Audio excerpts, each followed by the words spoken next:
હરિઓમ વિદ્યાર્થી મિત્રો, આજે આપણે ધોરણ 8 વિષય સામાજિક વિજ્ઞાન પાઠ 7 ના સ્વાધ્યાયના પ્રશ્નોની ચર્ચા કરીશું. તો ખાસ તમે નોટ અને પેન અને પાઠ્યપુસ્તક સાથે રાખજો.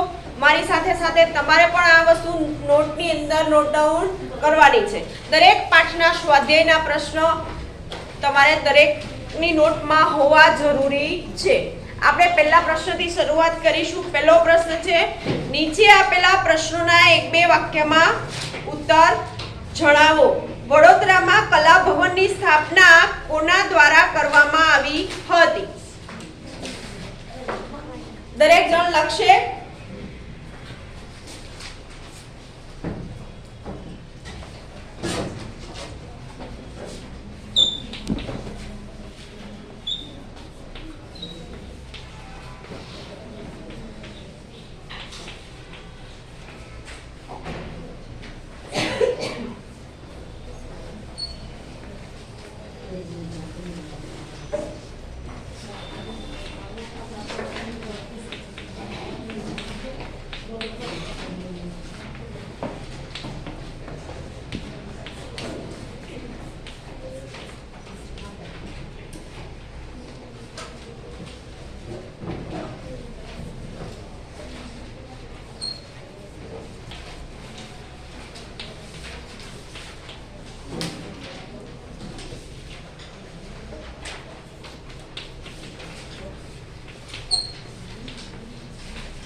વડોદરામાં કલા ભવનની સ્થાપના કોના દ્વારા કરવામાં આવી હતી? જવાબ લખો.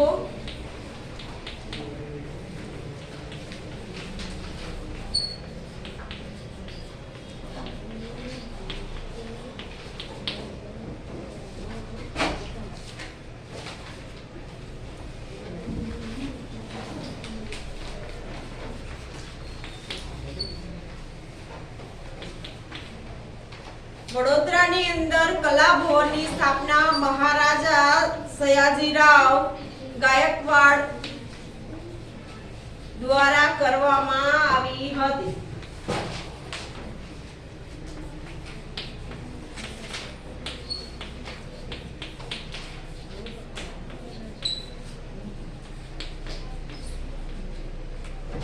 બીજો પ્રશ્ન છે,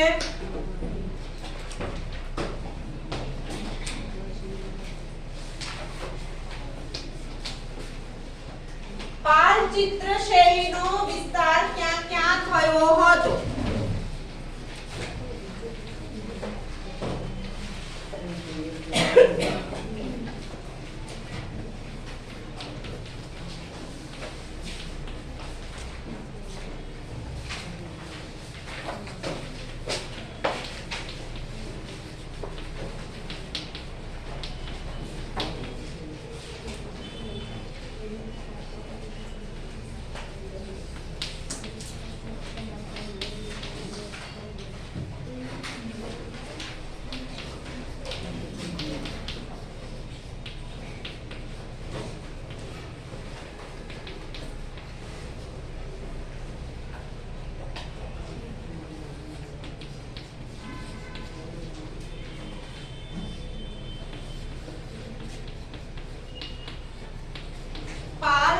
નો વિસ્તાર ક્યાં ક્યાં થયો હતો? તો જવાબ લખો. પાલ શૈલીનો વિસ્તાર બંગાળ, બિહાર, નેપાળ, તિબેટ,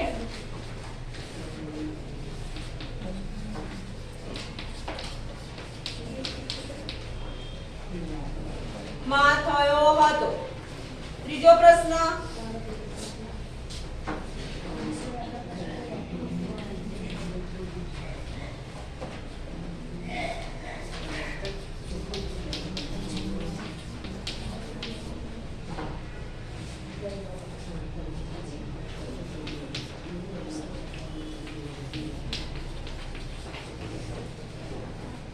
ચિત્રકલાને પ્રોત્સાહન આપનાર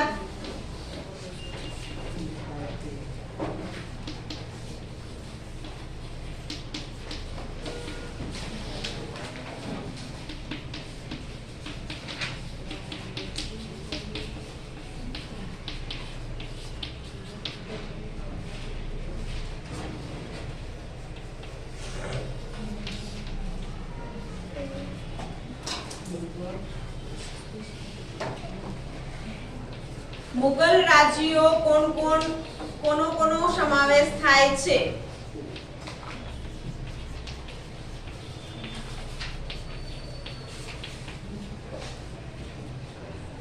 દરેકની નોટ હું ચેક કરીશ કેટલું લખ્યું ઈ.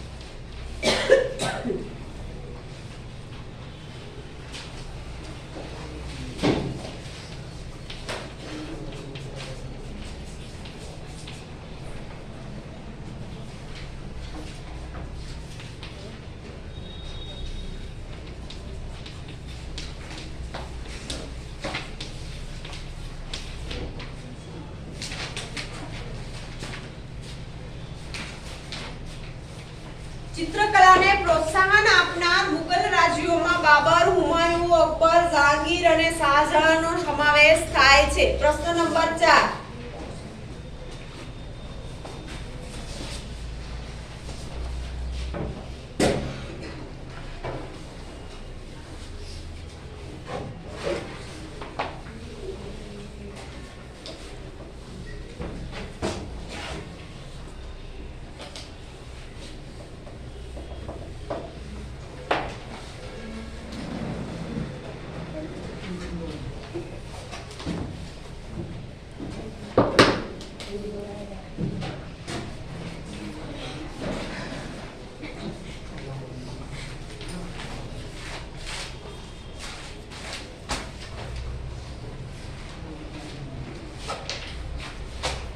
ચિત્રકલાનો પ્રસાર કરવા રવિન્દ્રનાથે કઈ સંસ્થા સ્થાપી?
ગુજરાતમાં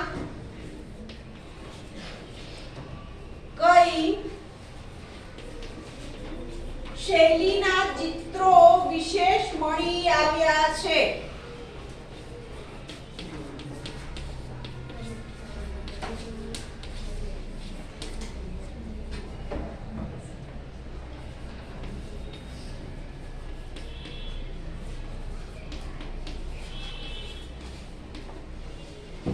એમાં જવાબ લખો.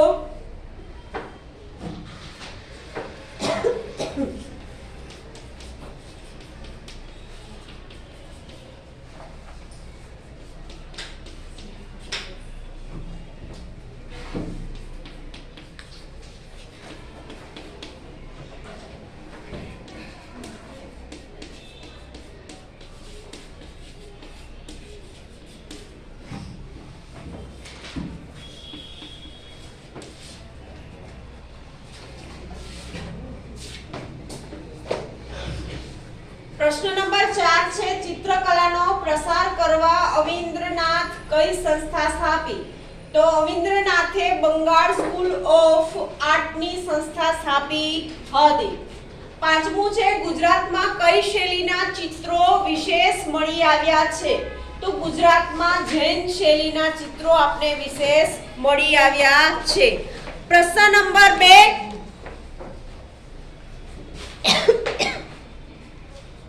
ટૂંકનોંધ લખો. રાજા રવિ એ વર્મા. હવે ટૂંકનોંધની અંદર આપણે ખબર છે કે ભાઈ મુદ્દાસર પ્રશ્નની જેમ આપણે ટૂંકનોંધની અંદર પૂરેપૂરો પ્રશ્ન લખવાનો હોય છે. બરાબર? પોઈન્ટ વાઇઝ તમને બુકની અંદર પહેલી જે ટૂંકનોંધ છે પ્રશ્ન નંબર 2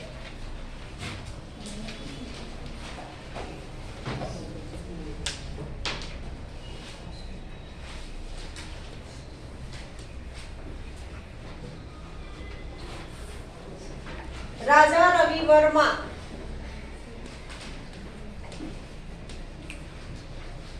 એમના વિશે આપણે માહિતી લખવાની છે.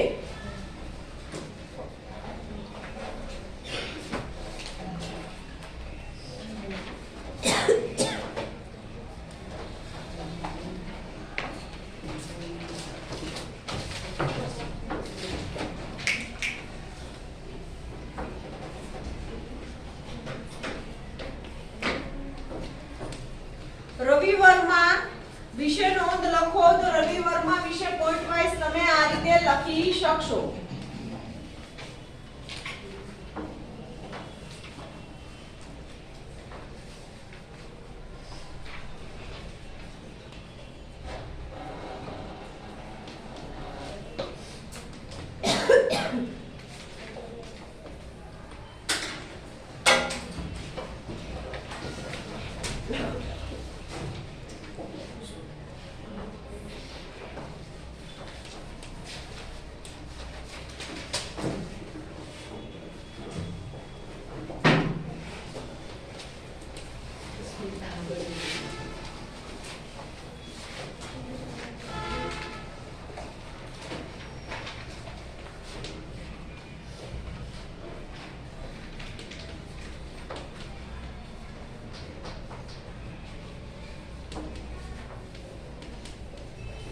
કેરળ રાજ્યના કિલીમુરા ગામની અંદર ભાઈ એમનો જન્મ થયો હતો રાજવી કુટુંબની અંદર.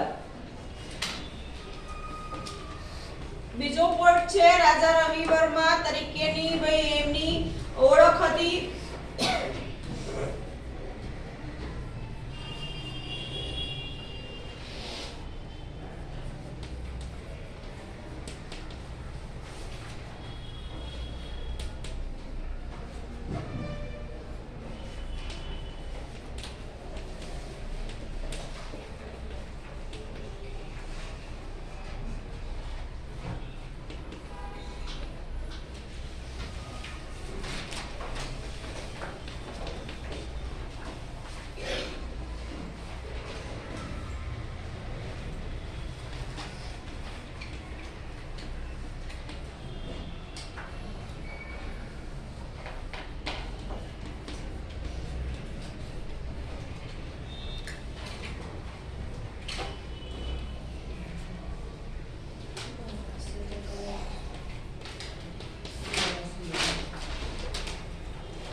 તેમના સમયમાં કલા ક્ષેત્રમાં પાશ્ચાત્ય કલાનો વ્યાપક અસર જોવા મળી હતી.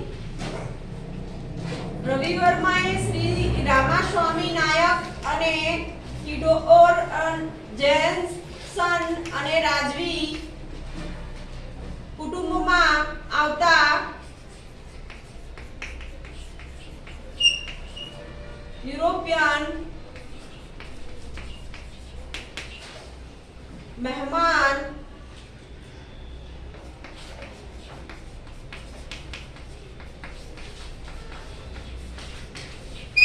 ચિત્રકારો પાસે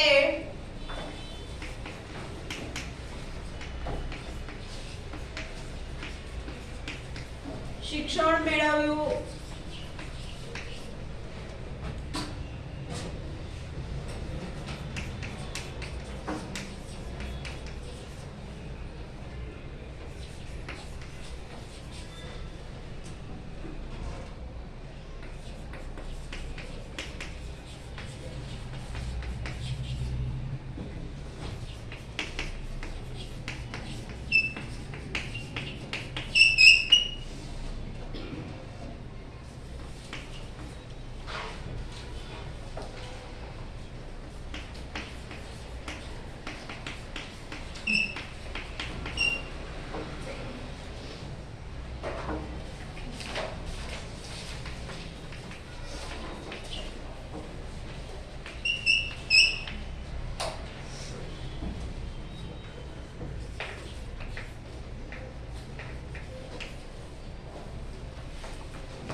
અહીંયા એક ટૂંકનોંધ તમને વિસ્તાર વાઇઝ લખેલી છે, બરાબર. ઈ ઉપરાંત આપણે આગળની બીજી ટૂંકનોંધની ચર્ચા કરીશું, બીજા પ્રશ્નોની ચર્ચા કરીશું, જે તમારે ઘરે જાતે લખવાનું રહેશે.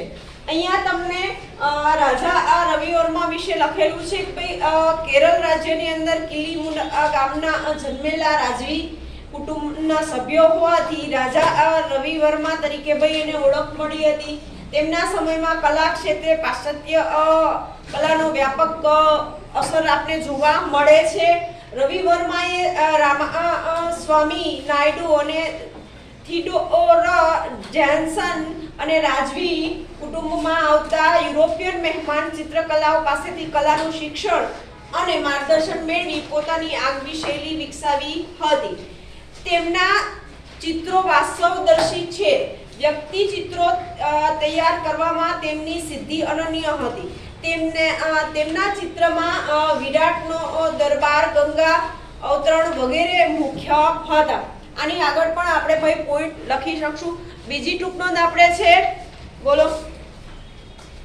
રાજપૂત શૈલી રાજસ્થાન અને મધ્યપ્રદેશના રાજપૂત રાજાઓના આશ્રમ નીચે 10મી થી 16મી સદી દરમિયાન આ શૈલી પ્રચલિત થઈ હતી. તેમાં લઘુચિત્રો અને ભીંતચિત્રોનો સમાવેશ થાય છે. રાજાઓ પરંપરાગત ચિત્રકારોને આશ્ચર્ય આપતા હોવાથી રાજપૂત રાજાઓનું જીવન, તેમના રીતિરિવાજ અને પહેરવેશ, ઉત્સવો એ રાજપૂત ચિત્ર શૈલીના કેન્દ્રમાં રહ્યા છે. રાધા કૃષ્ણ કૃષ્ણ ભક્તિ રાસલીલા અને રાજસ્થાનની લોકજીવન તેના કેન્દ્રમાં રહ્યા છે. રાજસ્થાનના બુંદી, કિશનગઢ, બીકાનેર અને જોધપુરમાં પણ આ શૈલીનો વિકાસ થયો હોવાથી તે રાજસ્થાન શૈલી તરીકે પણ ઓળખાય છે. ઓકે. અને ત્રીજી ટૂંક નોંધ છે કાંગડા શૈલી.